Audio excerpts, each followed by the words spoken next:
Barcelona, the cosmopolitan capital of Catalonia, has long been known for its breathtaking architecture, sweeping Mediterranean views, and history as a crossroads of cultures.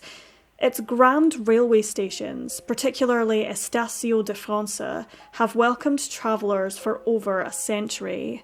Yet, in April of 1984, this same station became the scene of a mystery that would span 4 decades, beginning when 3 impeccably dressed children were abandoned inside its marble-floored halls. Their story, which unfolded across years of adoption, rediscovery, and painful questions about family identity, reveals not only the resilience of children, but also the complexities of a past entangled in crime, secrecy, and loss. On April the 22nd, 1984, 5-year-old Ramon, his 4-year-old brother Ricard, and their 2-year-old sister Elvira were brought to Barcelona's Estació de França by a French acquaintance of their father, a man named Denis. They arrived at the station in a white Mercedes-Benz, their designer clothes giving a small hint of the ordeal to come. Denis escorted them to the train station and asked them to wait a while he went away to buy some sweets. Hours passed, and Denis never returned. When railway staff discovered the children crying, police were contacted. The children could not provide their surname, their parents' names, or even an address, though they did speak French and Spanish. All they could tell them was that they had lived in Paris recently, in a room where they overlooked one of the legs of the Eiffel Tower. Authorities brought them to a local orphanage, expecting their parents to reappear at some stage, but no one ever came. Authorities assumed that within days worried relatives or school officials would report them missing, but nobody did. A few days after they were placed in the orphanage, they were transferred to a home for vulnerable children in central Barcelona. With international communication still slow in the mid-1980s, notices were eventually sent all across Europe, but weeks became months without any leads. Staff members noticed that the siblings withdrew whenever their parents were mentioned, as if there was a mental block protecting them from painful memories. The siblings' fate changed when psychologist Marissa Manera and her husband, teacher Luis Moral, noticed their photograph on a social services bulletin board.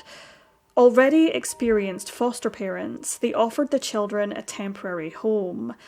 By June of 1984, Ramon, Ricard, and Elvira were living with Marissa and Luis, who took them camping along the river Ebro and integrated them into a stable, loving environment.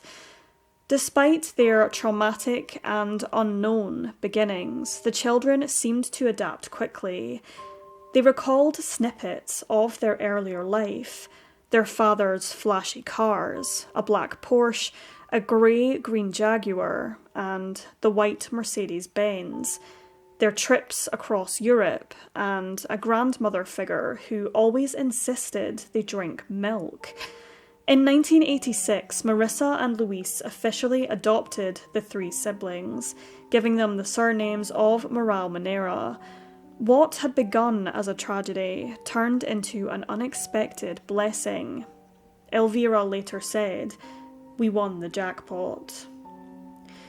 Growing up, naturally, the children occasionally wondered about their biological parents. Elvira especially entertained fleeting fantasies that her mother and father might one day appear at the door. Still, their adoption was never hidden from them, and their bond with their adoptive parents was very strong. For years, Elvira chose not to pursue the unanswered questions of her past. She thrived as an adult. Inspired by her adoptive father, she became a teacher, specialising in sign language and children with hearing difficulties. She built a life for herself in Barcelona with her partner Marco, an Italian designer, and eventually went on to have 2 sons together. Motherhood, however, reawakened questions she had long set aside. What if there were hereditary illnesses in her family? What had her mother been like? Had she breastfed her children, sung to them, or left them abruptly because of some unbearable crisis? Looking into her newborn sons' faces, Elvira began to feel the absence of answers more sharply than ever. In 2020, she took a DNA test through MyHeritage, hoping it would connect her with relatives. The results were somewhat confusing.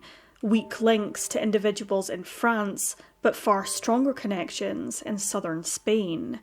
Her certainty that she had been French was suddenly shaken. When Elvira revealed her search to her adoptive mother, Marissa brought out yellowing newspaper clippings she had saved since 1984. They described the violent assassination of a French mafia boss, Raymond Vacarizzi, known as El Diablo, who had operated in Catalonia before being gunned down outside Barcelona's notorious La Moledo prison. Marissa had once wondered if the children were connected to him, given their French ties and fragmented memories of luxury cars and sudden road trips. Elvira was shocked, though her brother Ramon dismissed the theory, recalling clearly that their father had pale hair, nothing like Vacarizzi's. Still, the possibility that their parents had been tied to the criminal underworld resonated with fragments of childhood memories. A pistol discovered during play, which was let off, angering their father. Another occasion their father returned from a meeting in a car, bloodied from some sort of confrontation. Mysterious jewels had been stored at their home. The siblings' past, it seemed, was not one of ordinary family life. In 2021, Elvira shared her story on a Catalan radio programme.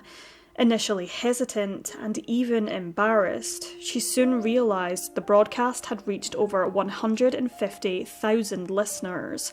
Her phone flooded with messages of support and theories.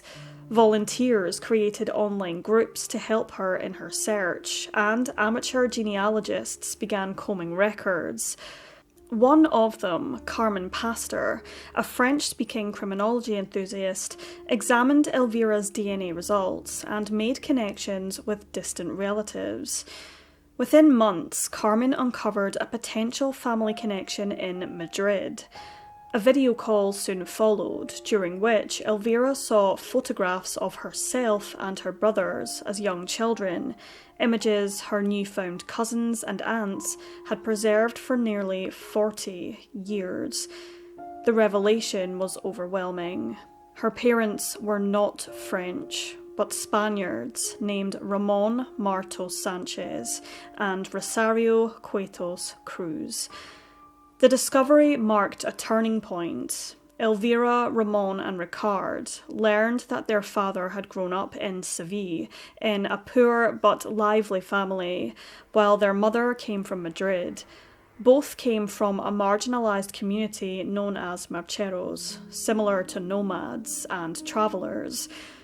Ramon Sr. had been a burglar who fled Spain in 1978 following a police shootout, taking Rosario and the children with him.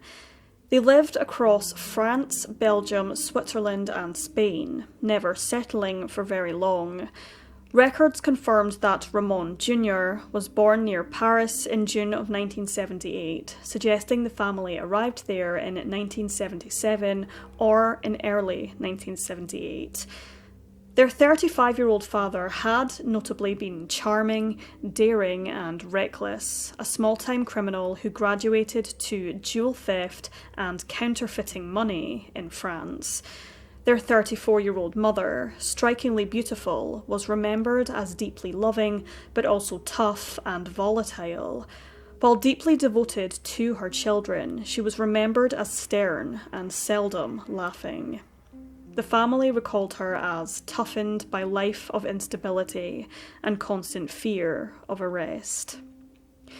Family accounts painted a picture of an affectionate household in Paris during the late 1970s and early 1980s, yet in 1983, all contact between Ramon and Rosario and their relatives suddenly ceased. Letters and phone calls stopped, as did visits to their grandparents. By the time the children were abandoned in Barcelona in 1984, both parents had already vanished. The rediscovery of extended family offered Elvira and her brothers long-sought belonging, yet it also reopened old wounds. Why had their parents disappeared? Were they killed in a criminal dispute? Did illness or imprisonment claim them? Or, most hauntingly, had they deliberately abandoned their children to shield them from a dangerous underworld? Clues point in different directions here. Relatives recall that Ramon Sr. had been in a Parisian sanatorium gravely ill with tuberculosis around 1983. Others whisper about high-risk robberies and violent disputes. It is possible the parents were murdered, or that they fled under new identities. The mystery, sadly, remains unsolved to this day. Their fate is unknown. As she pieced together her past, Elvira realised that nature had shaped her more than she once believed. Her fondness of the flamenco, long inexplicable in Catalonia, made sense when she discovered her father had loved the music. Her brother's passion for rhythmic dancing also echoed their heritage. Family traits, from mannerisms to musical tastes, resurfaced across generations. Photographs were discovered of the family together at the beach, in their family home, looking happy. But what was happening behind closed doors? It is a question which still remains unanswered. The love of Marissa and Luis had given the siblings the stability their birth parents never could. Elvira acknowledges that without her adoptive parents, her life would have taken a far darker path.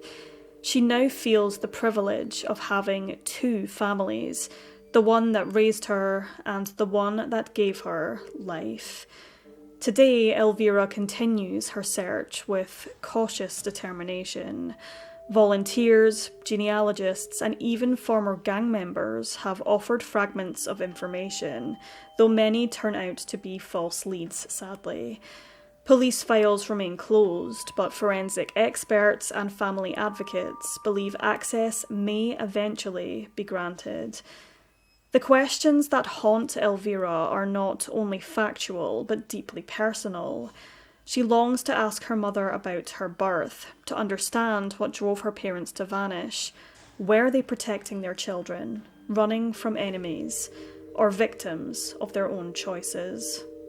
What began as an abandonment in a train station has become a lifelong journey of resilience, identity, and discovery. While Elvira, Ramon, and Ricard may never learn the full truth about what happened to their parents, their search has already reshaped their understanding of themselves, giving them both the grounding of their adoptive families and the connection of blood ties they never thought they would recover. 40 years later, the mystery of their parents, Ramon Sr. and Rosario, remains unsolved, but Ramon, Elvira, and Ricard are no longer the lost children of Estacio de France. They are adults with families of their own, rooted in two very different worlds, embodying both the fragility and the resilience of human identity.